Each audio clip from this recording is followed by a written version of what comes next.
YouTubers, it's Two-Wheel Rider here, coming to you from a rather sunny Sussex countryside.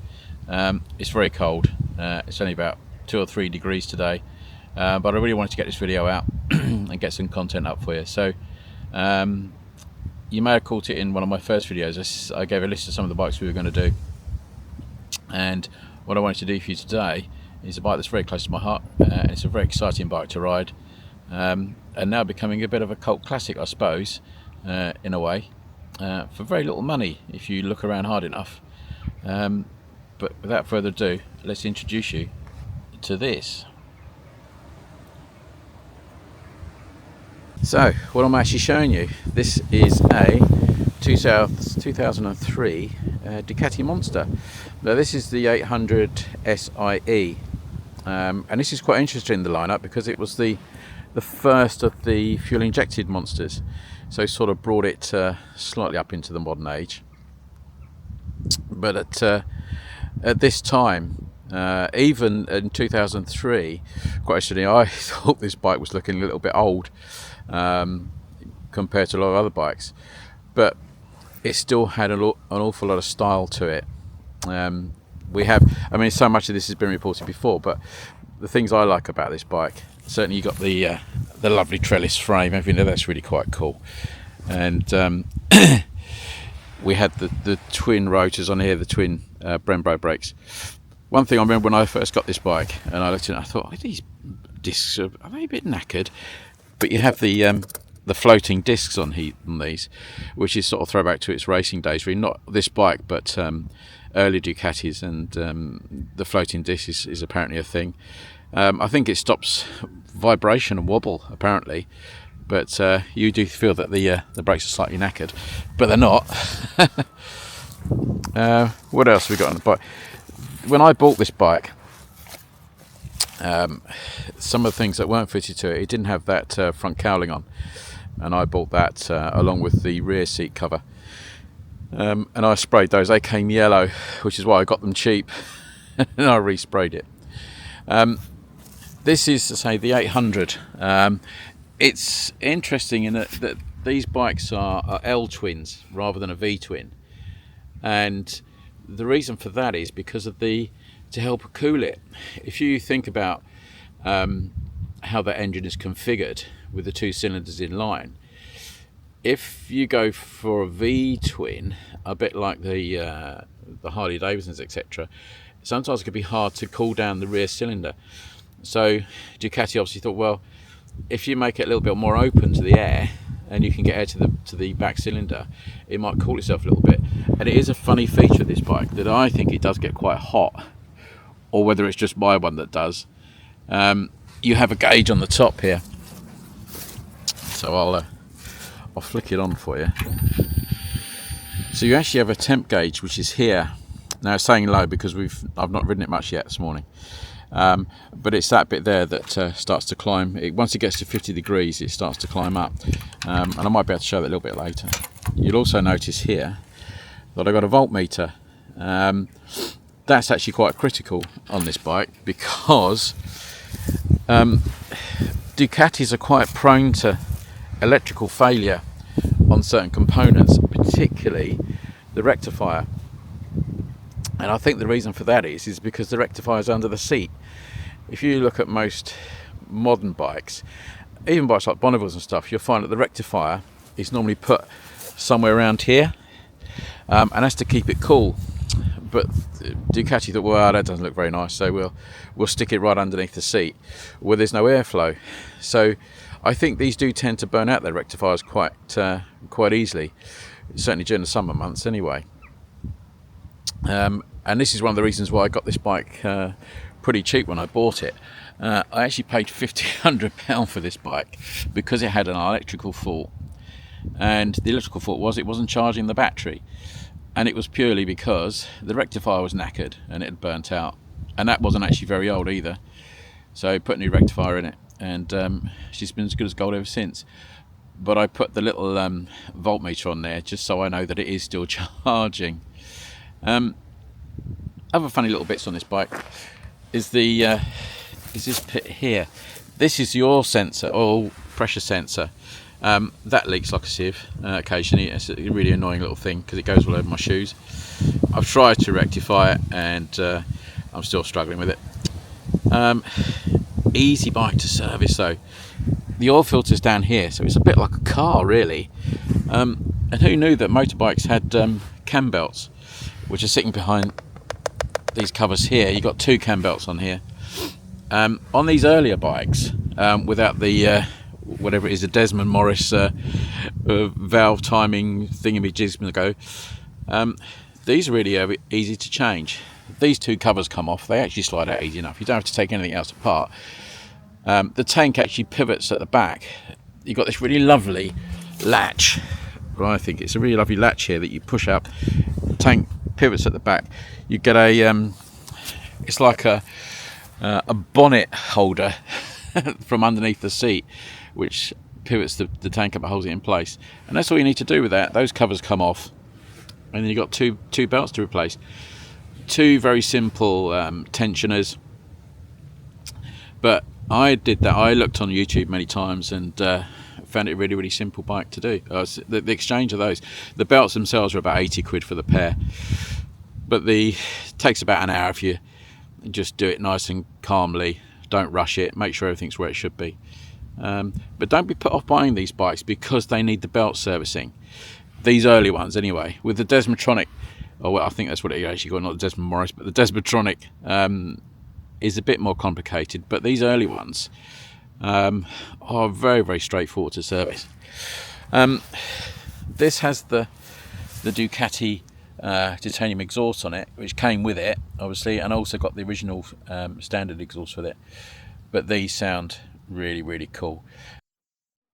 So, fit and finish, very good. Love the colour. Love the khaki red. Nice modern dashboard. But that's enough of the boring stuff. Let's do something else. All right, should we get this thing out on the road and see what she handles like? Let's go and enjoy the Sussex countryside. Come on.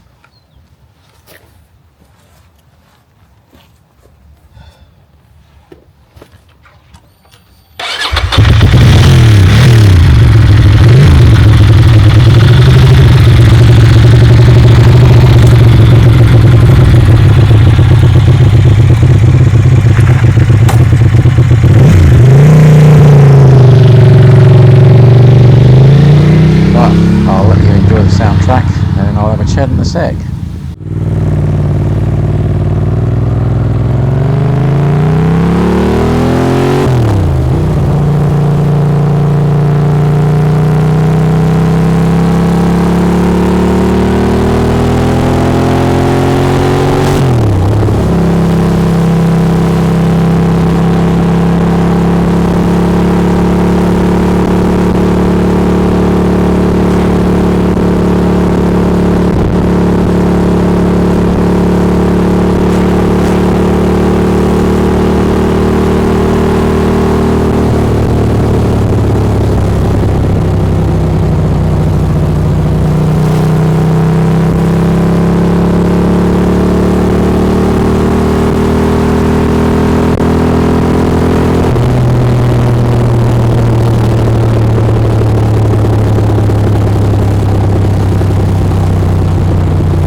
was interesting about this bike when it came onto the scene in '93 is that we didn't really understand naked bikes. This was built by Ducati out of necessity, really. They were really on their uppers at the time, and they needed a bike to try and save the company, I suppose.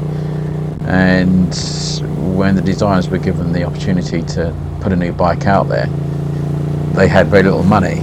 So it was remove and show this little puppy off, really, because that's all they could do.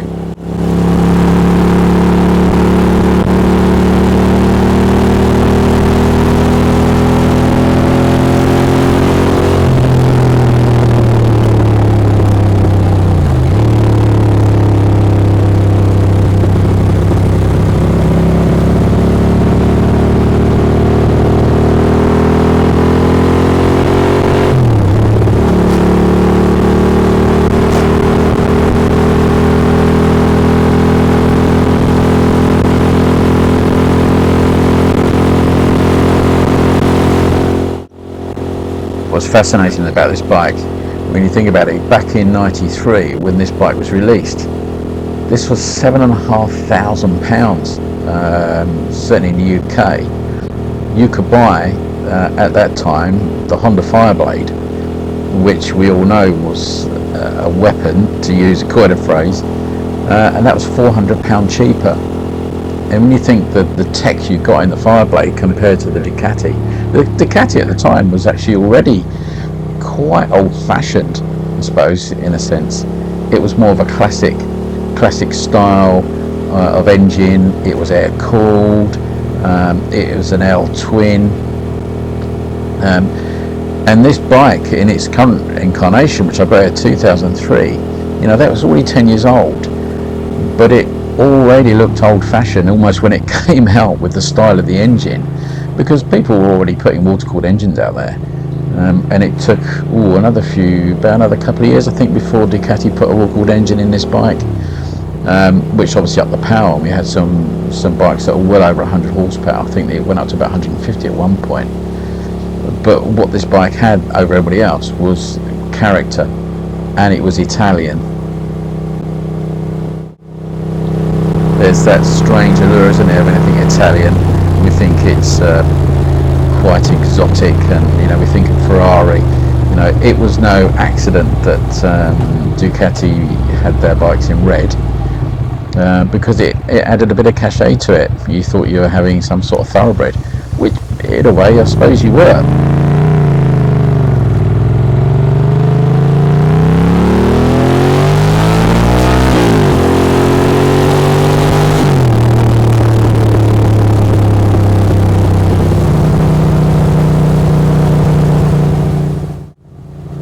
You only have to hear that acceleration to know you're riding something quite special. That exhaust note, you can tell a Ducati a mile off when they're going around roads which are well used by motorbikes. You can tell Ducati is a long way off. There's something special coming along. Even their modern bikes, Panigales and stuff, it's a Ducati. There's no confusion there at all. That I know the Ducati is a bigger engine, but these twins that they had in these bikes, they're so characteristic, that engine note. It's just a beautiful thing. And the bikes are comfy, they're not hard to ride. Slightly arms forward on these bikes, but it's an easy bike to ride, if the steering is a little bit quick for me.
so I make no apology for letting the bike do its own talking on this video, but we'll head back now and get ready to wind up this video, I think.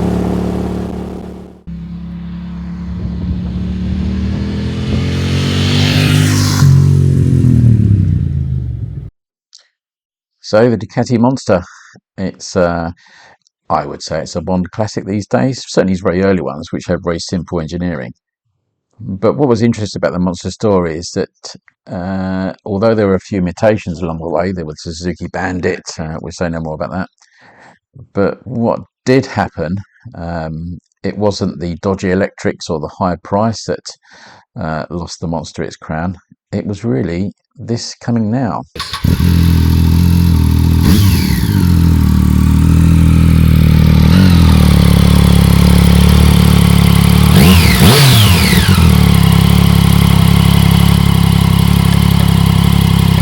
That is a story we will tell in another episode. Alright, I hope you enjoyed the video. It's been a joy to bring it to you. Remember to subscribe, and we will see you in the next episode. Take care, ride safe.